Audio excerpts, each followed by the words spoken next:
নমস্কাৰ পুনৰ অন্য এটা ভিডিঅ'লৈ সকলোকে স্বাগতম জনালোঁ। এয়া হৈছে 4:20 সময় টাইম ৰাতিপুৱাৰ। কি কম দেখিছেনে, ইমান সোনকালে উঠিছোঁ, ইমান বেছি পোহৰ হৈ গ'ল ন। 4টা বজাতে মানে পোহৰ হৈ যায় যথেষ্ট, 3:30 মানতে শুই উঠি আপোনালোকে বাৰু কি কয়, মই দেখিছেনে চিধা মোবাইলটো কেনেকৈ চাৰ্জ দিব পাৰোঁ সেইটোহে চিন্তা কৰোঁ দেই। মানে চাৰ্জ থাকিলেও নাথাকিলেও শুই উঠি মই চিধা চাৰ্জত ফোনটো লগাওঁৱেই আৰু তাৰপিছতহে বাকী মানে গৰম পানী খোৱাৰ পৰা আদি কৰি গা ধোৱা কিবাকিবি চব কাম ষ্টাৰ্ট হৈ যায়। আৰু লৰালৈকে উঠিলোঁ, উঠি কৰি এয়া একদম ডিউটি দেখিছেনে, 6টাৰ পৰা যিহেতু ডিউটি 6টাৰ আগতে পাবগৈ লাগে। আৰু জল্দি শুই উঠি মানে ভাত পানী বনাই দালি বনালোঁ, চব্জি কুন্দুলি বনালোঁ, তাৰপিছতে আকৌ গুণগুণৰ কাৰণে টিফিন ৰেডি কৰিলোঁ, ৰুটি বনাই মোৰ কাৰণেও ৰুটি বনাই মানে মুঠতে 6টালৈ 5 মিনিট থকাত একদম ডিউটি জেগা পাইছোঁহি। চাওকচোন কিমানখিনি কৰিবলগীয়া হৈছে ৰাতিপুৱা ইফালে যিটোহে গৰম নহয়। এয়া আহি ডিউটি পষ্ট পালোঁহি। তাৰপিছতে তাতে আৰু গছ দুজোপা মই আপোনালোকক কৈ থাকোঁ যে এই গছ দুজোপাৰ কাৰণেই আমি জেগাডোখৰত আচলতে বহি শান্তিত থাকিব পাৰোঁ, নহ'লেতো এইটো ঘৰত থাকিব জানো পাৰি কওকচোন। ৰ'দে বৰষুণে একদম তিতি থাকোঁ এই গছ ঘৰটোতে।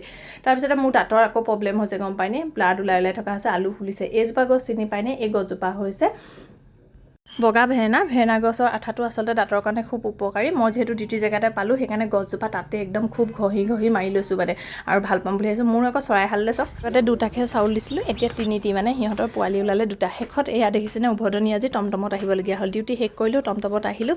আহি মই ভাবিলোঁ কি গুণগুণৰ স্কুল যিহেতু ছুটি হ'ল তাইকো লৈ আহিবলৈ ক'লোঁ দেউতাকক, আৰু আজি বোলো তাই চুলিখিনি কাটি দিওঁ। আৰু এয়া গৈ পালোঁগৈ আমি দেৰগাঁৱৰে ছুপাৰ মাৰ্কেটত থকা পাৰ্লাৰত গৈ এয়া দেখিছেনে আমাৰ গুণগুণ কিমান শান্তকৈ বহি দিছে, আৰু চুলিখিনি দেখিলেই গম পাব তাই গুৰি ফালে কেনেকুৱা হৈ গৈছে। শেষত ঘৰুম আহি পালোঁহি, পাই এয়া দেখিছেনে ঘামি জামি গৰমে মানে অৱস্থা নাই। মানে মুখ হাতকেইটা ধোৱাৰ পিছত ভাবিছোঁ ফ্ৰেছ লাগিছে। গা পা ধুই আহিলোঁ যদিও গা ধোৱা নিচিনা নালাগে। কোনে বাৰু এনেকৈ পকাত পাৰিলে শুৱে, মই পিছে একদম ডাইৰেক্ট পকাখনতে শুওঁ, আৰু গুণগুণে দুখ পাব বুলি তাইক অকণমান কাপোৰ দি এনেকৈ পাৰি দিছোঁ। তাৰপিছতে আহিলোঁ গুণগুণৰ ডান্স স্কুল। এয়া দেখিছেনে গৰমত আহি তাতো আহি বহি আছোঁ। অকণমান ফেনৰ বতাহ পালোঁ কাৰণে যেনিবা এয়া দেখি পেলাই ধুনীয়াকৈ বহি আছোঁ। আৰু তাতে বহাৰ পিছত অলপ যেনো 1.5 ঘণ্টামান বহি থাকিব লাগে। 1.5 ঘণ্টা সময় কেনেকৈ পাৰ হ'ল গমেই নাপালোঁ। কথা বতৰা পাতিলোঁ, ওচৰতে গুণগুণৰ লগৰ যিহেতু মাকসকল আহিছিলে, তেনেকৈ মোবাইল চোবাইল চাই কৰি অলপ সময় পাৰ কৰিলোঁ। তাৰপিছতে আহিলোঁ, এয়া ৰুম পালোঁহি। ৰুম পোৱা মানে প্ৰায় সন্ধিয়া হ'বৰে হ'ল। লৰালৈকে মই আকৌ গা ধোৱাই নাই, মুখ হাতকেইটা ধুই বোলো নহয় ভাত পানীকেইটা বনাই লওঁ, যিহেতু তাইক পঢ়াবও লাগিব অকণমান। আৰু মানুহজনে এয়া ধূপ চাকি জ্বলালে, আৰু মই সেই সময়তে গৈ এইফালে দালি বনালোঁ। দেখিছেনে আজি একদম টেঙা দালি খাবলৈ মন গ'ল কাৰণে কুমলীয়া ঔটেঙা এটাকে পালোঁ, ঔটেঙা কোমোৰা আৰু মধুসোলং দি বনালোঁ। এইফালে ভাতো হৈ গ'ল। তাৰপিছতে বনালোঁ দাংবডি আলু ভাজি। ভাবিছোঁ ভাত খোৱাৰ সময়ত ডিম এটা অমলেট কৰি আজি ৰাতি সাঁজটো এনেকৈ খাম।